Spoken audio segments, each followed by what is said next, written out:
Imagine being the most marketable athlete on the planet, responsible for a billion-dollar surge in your sports value, only to be told you aren't legally allowed to sign a contract. This isn't some hypothetical scenario. Right now, Caitlin Clark is effectively trapped in a professional limbo that nobody saw coming. While the world thinks the WNBA is entering its golden era, an invisible wall has just been slammed down, blocking the league's biggest stars from securing their futures. The headlines are calling it a ban, and while the league office uses softer legal terms like moratorium, the result for the players is exactly the same. As of this week, the WNBA has entered a state of total paralysis. The previous collective bargaining agreement officially expired on January 9, 2026, and because the two sides couldn't agree on a new deal, a freeze has been placed on every major financial transaction in the league. This means that while Caitlin Clark is technically the face of the Indiana Fever, she is legally prohibited from signing the record-breaking extension she's earned. She's effectively a superstar without a legal home, caught in a status quo trap that has the entire sports world on edge. This isn't just about one player, though. This freeze has exposed a massive rift between the people who play the game and the people who own the teams. For the last year, we've watched the Caitlin Clark effect sell out arenas and drive TV ratings to heights the league hasn't seen in 30 years. But behind the scenes, a war was brewing over who gets to keep that new money.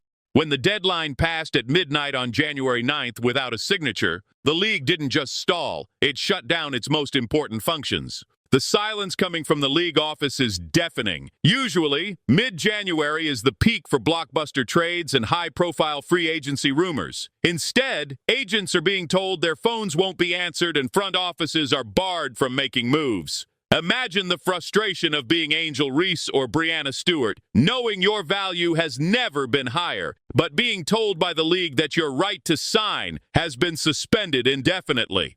This is the CBA disaster that fans were warned about, but seeing it actually happen feels like a gut punch to the momentum of women's basketball. The most shocking part of this entire blackout is how the league is justifying it. They claim that until they know exactly how much money they have to pay for things like private jets and new practice facilities, they can't possibly tell a player what they're worth. It's a classic corporate stall tactic, but it's one that has left the players feeling betrayed. They are the ones who put the work in on the court, yet they're the ones being told to sit and wait, while the billionaires argue over the fine print. Caitlin herself has been remarkably composed, but those close to her camp suggest the frustration is reaching a boiling point. She changed the game, brought in the sponsors, and broke the records, only to be met with a legal ban the moment she was supposed to collect her fair share. It's a move that has many wondering if the league is trying to harden its position and force the players into a corner before the 2026 season officially begins. But the players aren't just sitting around waiting for permission to play. They've been preparing for this 0 hour for a long time.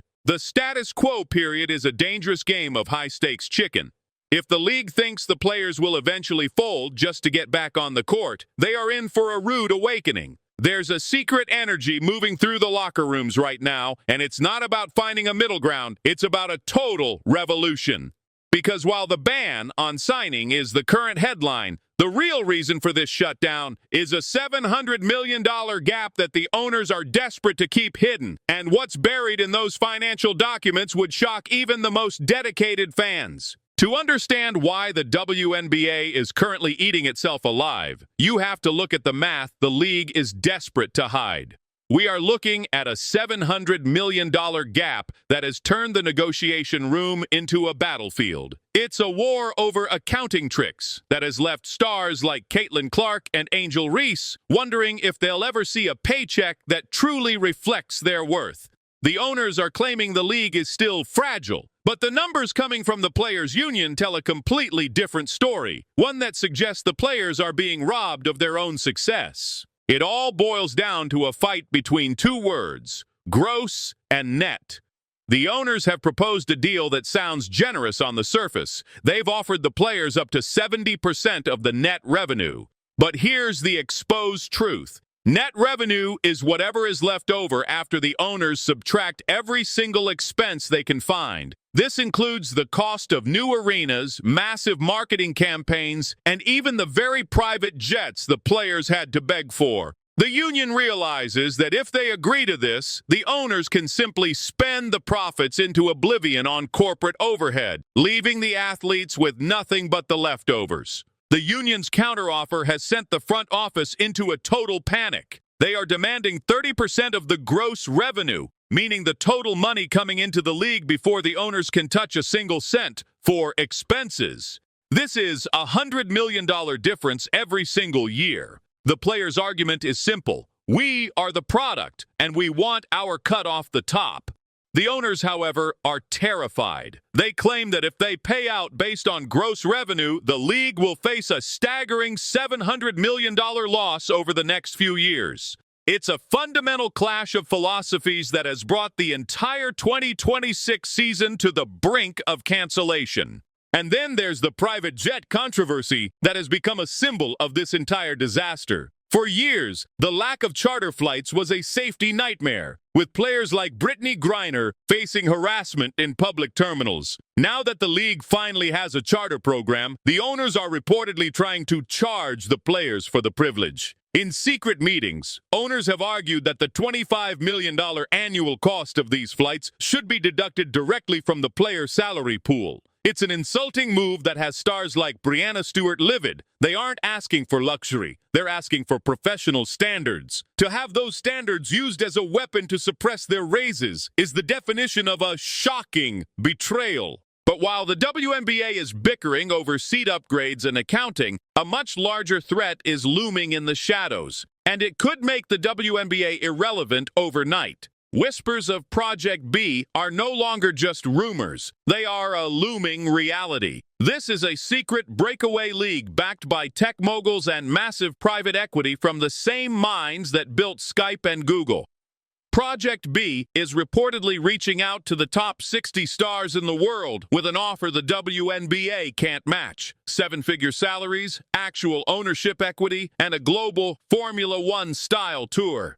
We're talking about a world where Caitlin Clark and Paige Buchers aren't playing for the Fever or the Valkyries, but for a player-owned super league that treats them like the icons they are.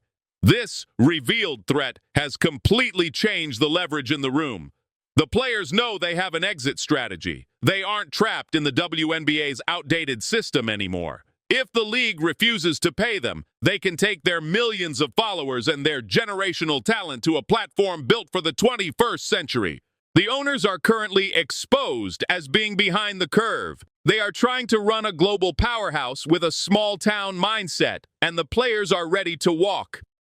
This ban on signing contracts isn't just a legal necessity. It's a desperate attempt by the owners to keep their stars from realizing how much power they actually hold. But the clock is ticking, and the fans are starting to realize that the disaster isn't coming. It's already here. And as the financial war rages on, the very cities that were promised a future are being left in the dark, wondering if their teams will ever actually take the court. While the stars and the billionaires are locked in a room fighting over revenue splits, the actual future of the league is hanging by a thread in cities like Toronto and Portland. These were supposed to be the golden franchises of the 2026 expansion, the definitive proof that the WNBA had finally made it as a global powerhouse. Thousands of fans in Canada and Oregon have already paid for season tickets. Jerseys have been designed, and arenas have been booked for a historic debut. But as of January 2026, there is a shocking reality that nobody in the league office wants to talk about. These teams are currently ghost franchises. Because of the total contract freeze and the expiration of the CBA on January 9th, the expansion draft has been effectively canceled. The Toronto Tempo and the Portland Fire have front offices, logos, and high-priced marketing teams, but they have zero players. They literally cannot sign anyone or draft anyone until a new deal is ratified. If this stalemate continues through the spring, these teams simply won't have the time to build a competitive roster or establish team chemistry. We are looking at a scenario where the league's biggest expansion in history could be offed before it even begins. It would be a catastrophic financial blow that could take a decade to recover from, leaving two massive markets stranded in the dark. But the pressure isn't just coming from the expansion cities. The players have already triggered what insiders are calling the nuclear option. In a secret ballot that sent a clear and terrifying message to the commissioner's office, a staggering 98% of the players authorized a total strike. This isn't just a possibility or a hollow threat anymore. It is the official plan.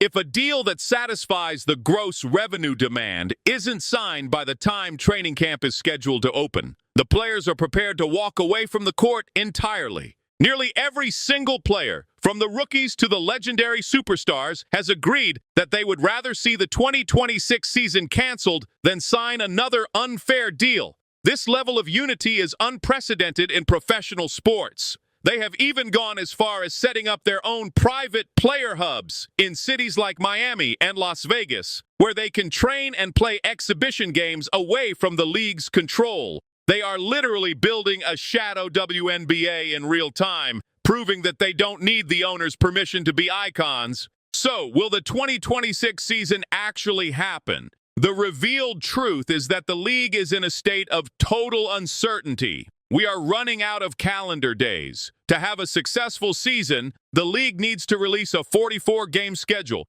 finalize TV slots with nervous networks, and allow teams to actually sign their rosters. Every day the ban on signing remains in place is a day that the 2026 season edges closer to the trash bin.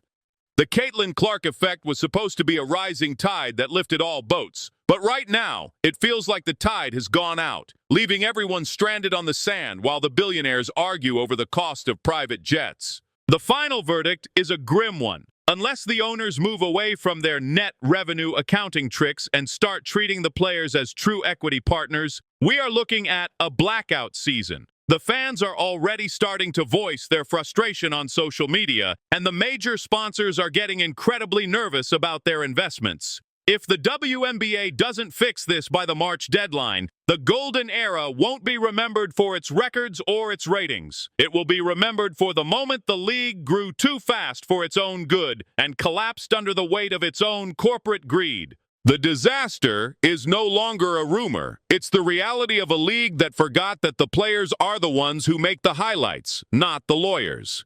As the clock ticks toward the spring of 2026, the world is watching to see if the WNBA can save itself, or if we are about to witness the most shocking shutdown in the history of professional sports. The fans are ready, the arenas are booked, and the players are waiting. But the ban remains. And what happens when the fans finally decide they've waited long enough? That is the question that should keep every owner awake at night.